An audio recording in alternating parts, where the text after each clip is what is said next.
जो लोग कहते हैं कि सनातन में शक्ति नहीं, अध्यात्म में शक्ति नहीं, कथा सुनने से सुनाने से कोई लाभ नहीं होता, उनके लिए आज मैं कथा सुनाने जा रहा हूं, जिसे सुनने मात्र से ही शनि देवता खुश हो जाते हैं।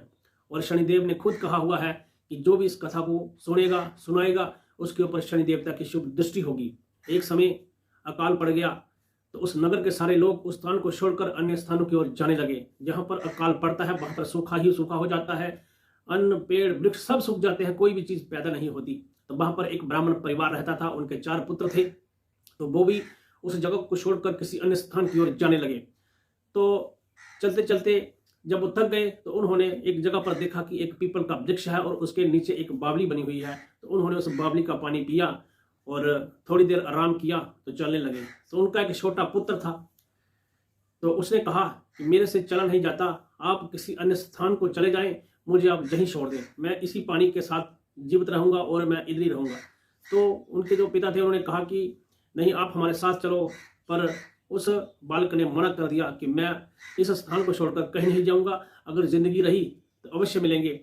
तो माँ बाप के बार बार कहने पर भी वह बालक अपनी जगह अड़ा रहा और उसने कहा कि मैं इस स्थान पर बैठकर तप करूंगा और मैं नहीं जाऊंगा। तो बाकी परिवार के लोग चले गए और वो बालक वहां पर बैठ गया और पीपल के पत्ते तोड़कर उसे खाता, पानी पीता और आराम से वहां पर रहने लगा और भगवान का नाम जपने लगा। तो तब नारद मुनि वहां आए। तो उन्होंने नारद मुनि ने पूछा कि तुम जहां पर क्यों बैठे हो।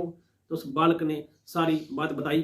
तो नारद मुनि ने उसे कहा कि अगर तुम भगवान को प्राप्त करना चाहते हो, उनका भजन करना चाहते हो, तो किसी एक मंत्र की दीक्षा लो और उसका जप करो। तो उसने कहा कि महाराज आप ही मेरे गुरु बन जाइए, आप ही मुझे दीक्षा दीजिए। तो नारद ने उसे दीक्षा दी और मंत्र दे दिया। तो उस बालक ने उस मंत्र को जपा अपने दृढ़ निश्चय के साथ। तो उसके अंदर एक अद्भुत शक्ति का संचार होने लगा। वो बालक जो कहता वो पूरा हो जाता, जो चाहता वह पूरा हो जाता। तो उसके अंदर इतनी शक्ति उत्पन्न हो गई, उसके अंदर इतना तेज उत्पन्न हो गया कि वह जो भी कहता उसके पास आ जाता। तो उसने याद किया कि हे नारद, हे मेरे गुरुदेव, आप प्रकट होइए। तो नारद पहुंचते हैं और वह नारद से पूछता है कि मेरे परिवार के ऊपर इतना संकट आया, जो मेरे माता पिता थे उन्होंने कितना कष्ट झेला, और ऐसा हमारे परिवार के साथ क्यों होगा, क्या हमारे कोई पिछले जन्म के कुछ कर्म थे। तो नारद ने बताया कि आपके परिवार के ऊपर, आपकी कुंडली के ऊपर शनिदेव का प्रकोप था, जिस कारण आपको जिस दिन भोगने को मिले, जिस दिन देखने को मिले। तो उस बालक ने मन में एक दृढ़ निश्चय किया कि मैं शनि देवता को शनि लोक से अपने इस लोक पर ले आऊंगा। तो उसने अपनी दृढ़ भक्ति शुरू कर दी और उसने अपनी इच्छा से ही शनि लोक को धरती पर लाने की सोच ली। और शनि देव जब धरती पर आने पर भविष्य हो गए तो सारे देवी देवता इकट्ठे हो गए।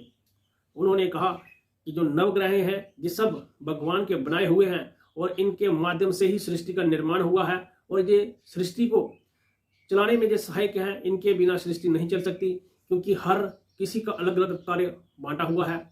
सब ग्रह ही निर्धारित करते हैं कि प्राणी का जीवन कैसा होगा, क्योंकि परमात्मा ने हर एक अलग अलग देवताओं की ड्यूटी लगाई हुई है। और जो ऋषि कुमार थे उन्होंने कहा कि नहीं, मैं ऐसा करना चाहता हूं कि किसी को शनि का प्रकोप ही ना हो, किसी को कोई कष्ट ना हो।